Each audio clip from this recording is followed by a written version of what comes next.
beautiful draft number 2, which is going to be on Jaguar, falls out of meta, please. But nonetheless, I am being a biased boy, so now let's go back to neutral boy and see Genos ban once again. And Tom is not here, so Atlas will be banned just like him. I am waiting to see my boy. I'm here. Okay. There you go. Hi. Are you doing well? Yeah. Let's do this draft, man. All right. My bad. My bad. I didn't realize this was me. We're having a good day today, right, guys? Dink Esports bringing the Khan ban, ISG bringing the Inara. This is heavy tank bans going on right now. But there is one tank who has not been banned. Yes. And that is the one we have been talking about over and over again. The savior of turtles, Makoa, going through with 78% win rate and with 26% pick rate over multiple weeks, which means don't let it go through. Yep, there we go. There's the Makoa pick. There's the Barrack. I mean, Barrack, a very comfortable tank pick for pretty much any team in the league right now. So that makes a lot of sense. And we have a Grover again on Jack Falls. Now, this is where I'm going to say, prove me wrong, ISG. But I'm not confident in the Grover pick. I mean, you're allowed to have your skepticism. And, you know, in this very case, you just need to get a composition that works for both flanking and healing. So I guess the Grover makes sense due to the Vine and the mobility overall from him. But a Terminus and Maldamba is going through for the side of Dink Esports. And I feel like they have some kind of love to the guy that just wants to die. They keep reanimating him. Get back in here. Yeah, He's never getting a rest. This is a somewhat unconventional pick. We don't see a lot of Terminus outside of Ice Mines, really. But, I mean, there's a lot of other tanks banned right now, so it's going to make it a very interesting draft. The Maldama pick, solid. ISG following up with a Bomb King and a Lian. That's a deadly combo right there. This means ISG are here to play. They mean business on this map. It is a really consistent map for most teams, but that's where it gets interesting because most teams have their own strategy to go for on this map. And what? Hello, Moji! What? Moji! Thank you, Dink. Now, Tom, he's in love. He can just feel it in the air. He has butterflies in his tummy. There is the Moji. Baby, it's snack time. Did you know that Moji can turn enemies into biscuits? Thank you, Gage, for that one, by the way. Oh, man. There you go. Dink finishing up their composition with the Cassie pick. ISG rounding out with an Ashe. Pretty solid standard picks. My mind is reeling right now, guys. We're going to see some Moji played on Jack Falls. I'm excited. I hope you're excited too. Oh my lord, we're finally here. We're finally here. I was like, when do we see those nifty flank picks that we haven't seen yet? Moji going through for Dink Esports, and now my heart is just like, it's fluttering right now. How dare you do that in week 7? Do it earlier so I don't get a heart attack. All these teams showing up on week 7 to bring us the best in Paladin's entertainment right here. Are you not entertained? Are you not entertained, chat? Oh my lord, but in my opinion, I'm sorry to say, but I think that ISG's composition is a little bit more consistent. Hello everyone and welcome to game number 2 of the second semi-finals, Dink Esports versus ISG. We're going to have a look down at the rosters. So for Dink Esports, we have Malad with the Spirit's Chosen, Maldamba, Seer with the Leviathan, Makoa, Poriel with the Undying Terminus, Danny TPG on the Impulse Cassie, and OU Riflu with the Toot Moji. And over on the side of ISG, we have Hammer CD on the Battering Ram, Ashe, Phoenix on Rampant Blooming Grover, Jenny 2000, Tinker and Barrack, Tripez on the Eminence Lian, and Vinvar with Royal Subjects Bomb King. The Moji pick. I mean, we're going to be following the Moji here because obviously that is the That's the pick out of everything where we're like, what, really? But, I mean, Riflu, we're going for a complete flank here. Trippett's got no idea about this, and they get first blood straight away. First blood to the emoji on Jaguar Falls. Fantastic play there by Dink Esports. And ISG were just not ready for that one. They're going to keep the pressure up here. The Terminus all alone inside this crazy, wacky warehouse here as the pick starts going through. ISG do turn it around. Poiriel and Denny TPG both falling. It's only the emoji left, and he's got to scamper away like the little devil that the emoji is. Great team fighting by ISG though. To turn that one around. That was a monumental start to a game. Rifler and Seer together, just trying to catch the ISG by surprise, and did a good job taking Trippez down. But Trippez actually coming from behind to get kind of revenge there, taking down Seer. And then Rifle does a good job of surviving, but there will fall to Trippez. Seer will take down Hammer CD. 93% of the point now for ISG. Currently, Terminus will fall there to Vinvar. Yeah. Vinvar gets the double kill with both the tanks falling. Yeah, he's going to make that a delayed triple kill as well. ISG with a successful objective capture, even with the huge delay before this game goes in. Really nicely done by ISG. And there are a few things that I did want to bring up. I'll bring about the little factoid on the Moji pick a little bit later on in the game. But with a rampage by Vinva here on ISG, I wanted to give a throwback and say that last time I saw ISG play on Jaguar Falls and played like this was against Eden in a deciding game of their playoff set for season number 2. And what Dink were trying to do is what so Eden were completely, it was character judgments at the time, completely locked inside the dark house room, and Dink Esports flanking around, and ISG were just able to turn the fight around on its head. So bit of a nice throwback there with some different name tags for sure, but the fight still keeps going on as Dink Esports going to look for the pick onto Barrick, who's going to back away, and they'll get a little bit of moments of respite. Yeah, ISG being forced to retreat, going to regroup, going to try and get their health bars back up, but Vinvar will fall on the BK. Yeah, quite a streak going there, but Riflu will fall there to Phoenix. Whirlwind popped out as ISG look to push back onto the point. Seer will fall on the stairs. Dink looking with 3 of their team down right now. ISG can re-engage on the point. Keep on pushing.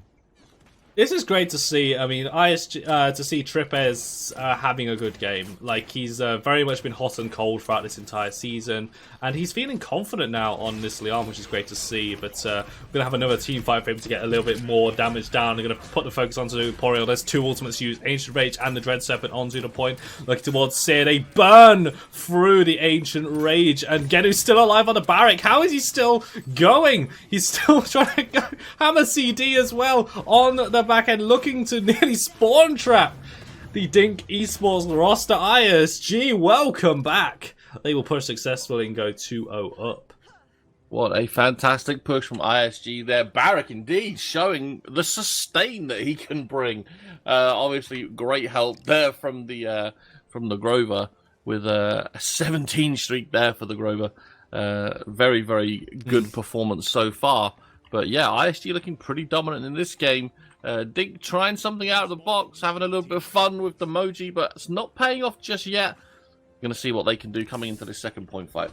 I mean, the good thing here is that Moji is actually getting on board with the healing charts here. 5,000 healings at Emoji. Support, it's a double supports confirmed for the side of Dink Esports. But no, I mean, the Emoji at the start of that point worked really well with the flank, but it was just ISG just, fantastic team fighting to turn it around. It's going to be, oh my word, Riflu was waiting for Hammer CD, utilizing that ult. I always...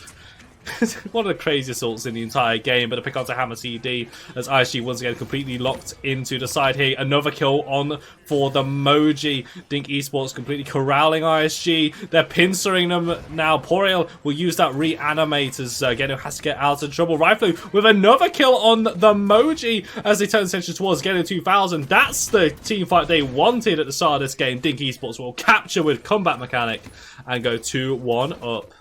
Yeah, that was a delayed team wipe there in the favour of Dink, and Rifle getting 4 of those kills on the Moji, proving that it's not just a meme pick. There is definitely value there for an emoji. As kill's going to come through here. Tripez does get the kill onto down TPG, so Dink Esports going to have their attack held for the most part. Seer going very low, and Genu making sure he's hitting them shots. Poriel going really deep here, looking for Vinva, but will have to back away. Just doesn't have the damage. But Emoji out of nowhere to save the life of the Terminus. Will give up his life, as every good support would do in that situation. Tripez taking down Malad, Riflu losing his life, Poriel's gone as well. ISG completely turned this one around and will start the zone. Yeah, they're now having to push hard, and we keep seeing Seer dropping very, very low on the Makoa through combined sustained damage, both from Tripez and from Vinvar. Lots of damage coming out from those two, keeping the Makoa at bay. But Dink have a minute 20 on the clock and plenty of time to regroup so that they can get back on this point and try to even the score.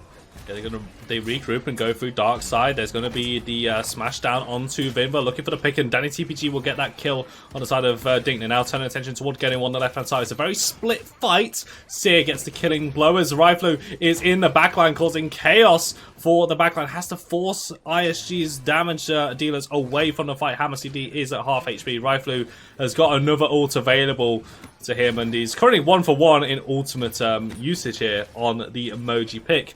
ISG do have chance to regroup, so their defense is not completely thwarted here, but Dink Esports are going to be very confident about this one. Hook goes wide as Hammer CD going to go very far forward with the assert dominance onto the back end. Does not find a stun, but the immunity will be enough because ISG are going to start turning this fight around. Vinva and Tripez linking up with the kills to take down the picks. Riflu doing the best he can to play spoiler. Seer is now the sacrificial turtle on the point. ISG will hold, and you have to think this is going to be a successful defense for ISG.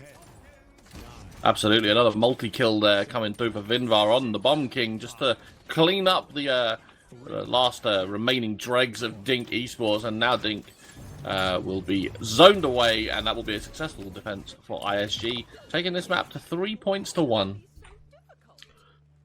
Ooh.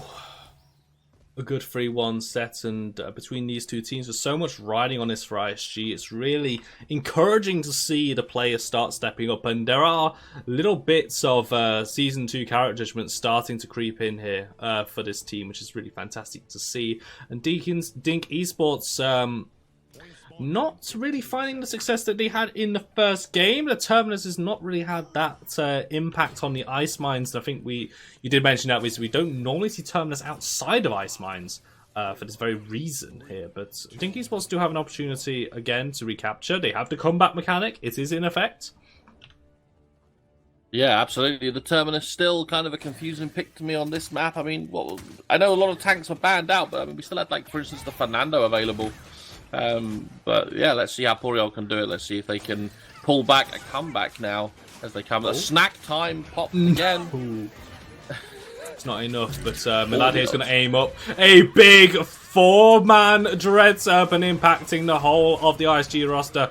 Barrick goes forward. He'll have to throw down the Dome Shield just to buy a bit of time, but Seer is on a rampage with this Makoa. Gets another kill. Rifle adding to the kill credit as well. 1v1 between Hammer CD and Seer, but as with every honourable 1v1, there's always a flank to help out. Rifle getting yet another kill on the Moji pick. Combat mechanic is swift and is a cruel mistress. Dink Esports will capture this next point and go 3-2. Yeah, very, very quick capture point capture there in favour of Dink Esports. Riflu getting just so many impactful kills in that point there. Seer here on the point, falling low again, having to shell shield and spin away, looking for Milad to get the heals. The Gord comes out, and ISG are now being zoned away from this point as Milad just pushes it, shopping cart again. Yeah, I mean, we've seen this from a lot of teams, just how heavy you can really zone, especially when you know what you're doing. And this is definitely with these two teams very experienced, and they know how to zone effectively. Getting going very low, has to bowling ball just to keep himself alive. Seer is looking for another hook, very far forward though, might just be a bit too far. Takes off a little bit too much that he could possibly handle there, and a pick from Genu. Tripez also getting another kill to his name on this Lian. Means that Dink Esports, get a bit overeager to pull the trigger a little bit too early on the side of the engaged. And Porio, though, if he goes down, that's a big stagger. The Dread Serpent is going to be committed just to keep the Terminus alive. That is quite an ultimate to commit there to keep any chance of a Dink push going. Yeah, absolutely. Seer now pushing in. He's up on the car, but he's all by himself, and he's going to fall 4v1 up there as he got singled out.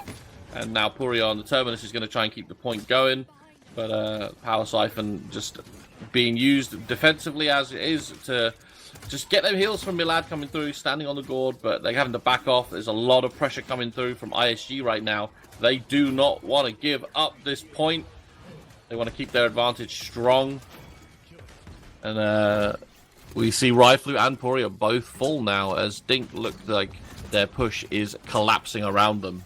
Yeah, I think this is the inherent strength of ISG's roster. They literally set up the battle lines over on this wall here, and Dink Esports, you know, how are they going to break through this line? They're looking for a hook. That would be the first option. They're going to say looking for said hook to try and start the fight. There's a bit of contested. Hook will go wide. Hammer CD, good kinetic burst just to throw off the aim a little bit, but it's going to be a 4 versus 4 because the DPS is down. Vimper falls on his Majesty. Rifle getting yet another kill.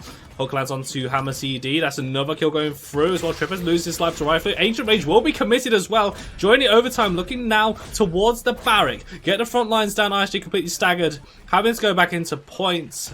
With only a Bomb King left, it will take an absolute miracle to stop this push.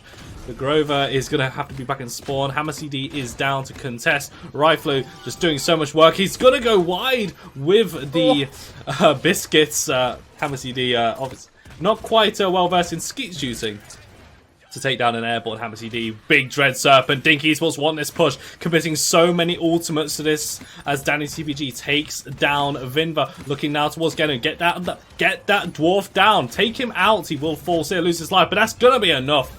No front line there as Dink Esports will push successfully and go 3-3.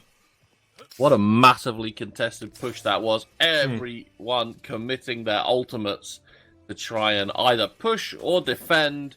But that comes out in favor of Dink. They are squaring the map up at 3-3. But ISG coming into this next point fight with a clear ult advantage. And yeah, I mean, Rifle there on the Moji trying to snack time Ashe as she heads into Assert Dominance, not quite landing it. But yeah, good effort. To be fair, if that shot connected, we'd never hit the end of it, would we? No, it was ambitious play, but of course, you know, Riflu has been charging that ult very quickly throughout here. There's so much resilience for ISG, so the Biscuit is going to be a little less affected here. Scout used by Danny TPG to start off this fight. There's a flank coming through here. Once again, ISG corralled into this dark side room at 3-3. So much riding on this game. This could potentially, as results of standard, be the end of it, but ISG are actually going to turn around the fight. Remember, Hammer CD and Tripez all getting the kills. Now looking towards Riflu. Tripez will get a killing blow. Fenix taking down that Moji. Milad is gone. Portal is gone as well. A delayed team wipe at 3-3. And that might have just brought a lifeline to this ISG roster.